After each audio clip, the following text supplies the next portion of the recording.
नमस्कार, मैं हूं doctor Ruchi Bhardwaj, Ayurveda fertility expert and Ayurveda consultant. आज का टॉपिक हमारा है ओव्यूलेशन। यस, अक्सर जो भी महिला जिनकी सारी चीजें पीसीओडी करेक्ट हो जाता है और उनको पीरियड्स रेगुलेट हो जाते हैं और फिर उनको ट्यूब्स भी ओपन हो जाते हैं और वो फर्टिलिटी यानी कि अपने कंसेप्शन के लिए ट्राई कर रही होती हैं, तो फर्टिलिटी ट्रीटमेंट में उनका सबसे पहला वर्ड होता है मैम ये ओव्यूलेशन क्या होता है और ये हमारे ओव्यूलेशन डेज कब होते हैं। तो यस, सबसे पहले हम जानते हैं ओव्यूलेशन क्या होता है। ओव्यूलेशन महिला के जो एग हैं वो किस टाइम पे रप्चर हो रहे हैं और उस रप्चर के बाद उसमें से जो ओवा रिलीज होता है फर्टिलाइजेशन के लिए, उन दिनों को हम ओवुलेशन बोलते हैं। यानी कि जो गर्भ धारण के लिए, प्रेगनेंसी के लिए सबसे उचित समय है, जिन दिनों में संबंध बनाने से आप कंसीव कर सकते हैं, उन दिनों को हम ओवुलेशन डेज बोलते हैं। ज्यादातर आपने देखा जब भी आप फर्टिलिटी ट्रीटमेंट में होते हैं तो डॉक्टर आपको फॉलिकुलर स्टडी प्रिस्क्राइब करते हैं और उसके अकॉर्डिंग ही वो आपको बताते हैं कि ये आपके ओवुलेशन डेज है और आप आज से रिलेशन बनाना शुरू कीजिए और इतने दिन तक रेगुलर बनाइए। यस, उन दिनों में हम पर्टिकुलर जब रिलेशन बनाते हैं तो महिला का जो अंडा होता है, महिला का अंडा जब मेच्योर हो जाता है 18 से 20 का हो जाता है, वो ओवरी से रिलीज होकर अपनी थैली से फूटता है जिसमें से ओवा रिलीज होता है और वो ट्यूब्स के फिम्ब्रिल वाले चौड़े वाले हिस्से में आके पुरुष के शुक्राणु का वेट करता है। अगर महिला उससे 3-4 दिन पहले भी रिलेशन रखती है कॉन्टिन्यूसली, तो क्या होता है कि पुरुष का जो शुक्राणु होता है, स्पर्म होता है, उसका जो एज होता है वो 3 से 5 दिन तक रहता है। यानी कि वो महिला के ट्यूब में आके 3 से 5 दिन तक जिंदा रहता है।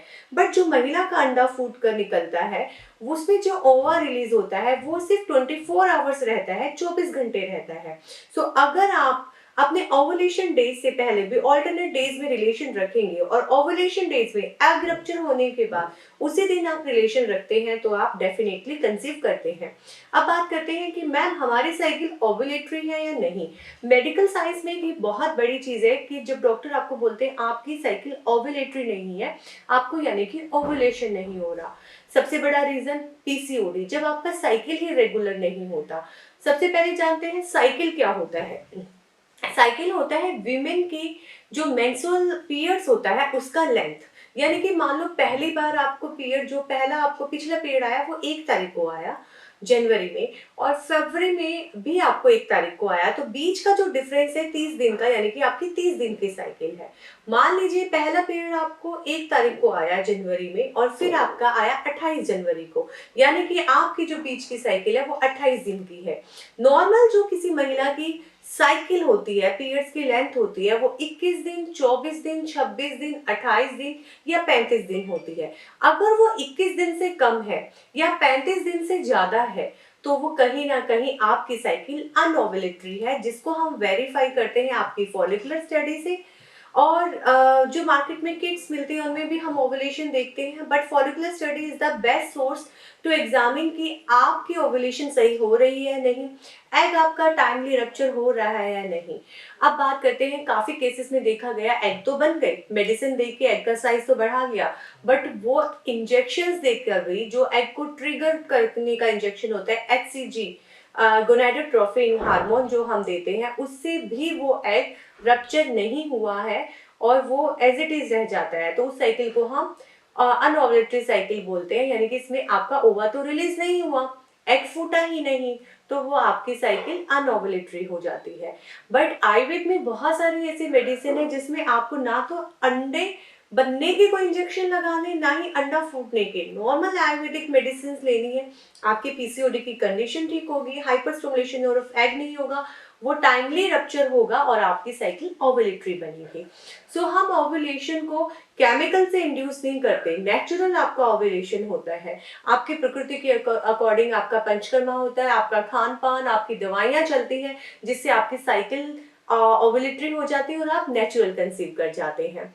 अब जैसे कि मैंने बताया कि ओवुलेशन के दिनों में जब डॉक्टर आपकी साइकिल की लेंथ देखता है, अब आप कहेंगे मैम मुझे कोई फॉलिकुलर स्टडी नहीं करवानी, अगर मैं नेचुरल घर से अपने आप मेरा ट्रीटमेंट कंप्लीट हो चुका है, मेरी ट्यूब्स खुल चुकी हैं, तो अब मैं क्या ऐसा ट्रीटमेंट लूं कि मुझे घर पे ही पता चल जाए मेरे ये ओवुलेशन डेज है। अगर आपका साइकिल रेगुलर है, 30 दिन का, 28 दिन का, 26 दिन का, जितने भी दिन का साइकिल का लेंथ है, उसमें से आप -14 करेंगे तो वो जो डेट आएगी वो आपकी ओव्यूलेशन की डेट होगी। यानी कि 14 दिन पहले आपका अगले साइकिल आने से 14 दिन पहले ही आपका ओव्यूलेशन हो जाता है। तो आपने क्या करना है, उन डेट से आपने 4-5 दिन पहले आपको अल्टरनेट रिलेशन रखने हैं और वो जब डेट आए उस डेट वाले दिन, उससे एक दिन पहले एक दिन बाद आपको रेगुलर रिलेशन रखने हैं। तो उन दिनों में संबंध बनाने से आप नेचुरल आप कंसीव कर जाएंगी अगर आपका एग अच्छे से बन रहा है, स्पर्म मोर्टेलिटी अच्छी है और स्पर्म सही टाइम पे सही जगह पहुंच रहा है। अगर आपकी ट्यूब्स ब्लॉक है और स्पर्म ही नहीं पहुंच पा रहा है तो भी आप कंसीव नहीं कर पाएंगे। सो अब बात करते हैं मैम, कोई सिम्टम भी आते हैं बॉडी में, हमने नेट पे ये देखा, हमने गूगल पे ये देखा। हाँ, ओवुलेशन के दिनों में जब आपकी बॉडी में प्रोजेस्टेरोन हार्मोन बढ़ने लगता है, आपको जो ब्लीडिंग होती है, मेंस्ट्रुअल ब्लीडिंग, उसके बाद बॉडी में फिर से प्रोजेस्टेरोन हार्मोन बनने लगता है, फिर से आपकी एंडोमेट्रियम बनने स्टार्ट होती है। सो आपका क्या होता है, उन दिनों में बॉडी का टेम्परेचर बढ़ जाता है। सो वो जो आपके ओवुलेशन डेज होंगे, आप उसमें थर्मामीटर से भी चेक करेंगे तो आपको थोड़ा सा बॉडी का टेम्परेचर रेज दिखेगा, यानी कि आपको ओवुलेशन हो रहा है। सेकेंड की ओवुलेशन के दिनों में महिलाओं को थोड़ा बहुत डिस्चार्ज, स्टिकी डिस्चार्ज होता है। सो डेट मीन अगर आपको 14वें से 18वें या 16वें दिन के बीच में हो रहा है तो वो आपका ओवुलेशन डे है। थर्ड क्या होता है कि ओवुलेशन के दिनों में कई महिला को पेट के निचले हिस्सों में या कमर में भी दर्द होता है। तो ये सारे कुछ ओवुलेशन के सिम्टम्स हैं, बट जरूरी नहीं है ये सभी लोगों को हो। ये कुछ एक जो सेंसिटिव लोग होते हैं वो ये सिम्टम्स फील करते हैं। सबसे बेस्ट जो सोर्स है ओवुलेशन का पता लगाने का वो है आपकी फॉलिकुलर स्टडी, जो आपको डॉक्टर आपके पीरियड्स के 10वें या 12वें दिन से बोलते हैं। वो आपकी साइकिल की लेंथ के अकॉर्डिंग होता है और फिर आपका सोनोलॉजिस्ट आपको बताता है आपको एक दिन का गैप लेके आना है, कंटिन्यू फॉलिकुलर स्टडी करवानी है। तो जिस दिन उनको एग का साइज अच्छा खासा दिखता है, शेल सही दिखती है, तो वो बोलता है कि हाँ मे बी वो कल रप्चर हो जाएगा। सो आप आज ही रिलेशन बनाना शुरू कीजिए, वो डॉक्टर आपको एडवाइस करते हैं। फिर भी हम कंफर्मेशन के लिए नेक्स्ट डे करवाते हैं। जब वो रप्चर्ड मिलता है तो पाउच ऑफ ड्रगल्स में माइल्ड फ्लूइड मिलता है और वो पता चलता है कि हाँ हमारा एग रप्चर हो गया है और ओवा रिलीज हो गया है। अब बात करते हैं कि मैम कोई इंजेक्शन जरूरी है हमें हर बार फॉलिकुलर स्टडी पे एग रप्चर करने के लिए इंजेक्शन लेना पड़े? बिल्कुल नहीं।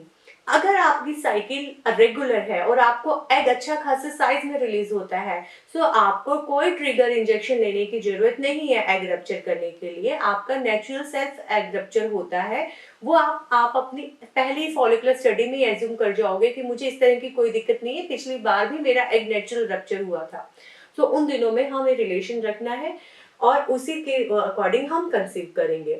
सो ओवुलेशन किट भी मार्केट में बहुत मिलती है एलएच किट के नाम से, जिसमें हम यूरिन की 2 ड्रॉप्स डालते हैं और उनमें 2 लाइनें आती हैं, वो बताती हैं कि आज आपका ओवुलेशन डेज है या नहीं। जब हमारे ब्लड में प्रोजेस्टेरोन लेवल बढ़ जाता है, वो धीरे धीरे उसके बाद यूरिन में आता है 12 घंटे बाद, तो वो हमारा बॉडी का प्रोजेस्टेरोन लेवल दिखाता है जब वो यूरिन में आता है कि हाँ अब आपका ओवुलेशन हो गया, इन दिनों में आज आप रिलेशन रखिए। बट फिर भी मैं बोलूंगी कि follicular study is the best source to rule out कि आपका आज ओवुलेशन हो गया है या नहीं हो गया है। और इन सारी चीजों के बाद अगर आपकी साइकिल एनओवुलेटरी है, आपका ओवुलेशन नहीं हो रहा है, फॉलिकुलर स्टडी में आप देख रहे हैं या तो अंडे नहीं बन रहे या बन रहा है तो हाइपर स्टिमुलेशन हो रहा है, टाइमली रप्चर नहीं हो रहा, सो बिना अपना समय गवाए आप आज ही आयुर्वेदिक परामर्श बुक करवाइए। आयुर्वेद में आपके शरीर की शुद्धि कर रसायन देकर एग के साइज को ना सिर्फ बढ़ाया जाता है बल्कि आपकी साइकिल इतने अच्छे से ओवुलेटरी होती है कि ओवा अच्छे से रिलीज होता है और स्पर्म भी सही टाइम पे अपने सही जगह पे पहुंचता है। दोनों की स्ट्रेंथ इंक्रीज करके आप नेचुरल कंसेप्शन तक पहुंचते हैं। धन्यवाद।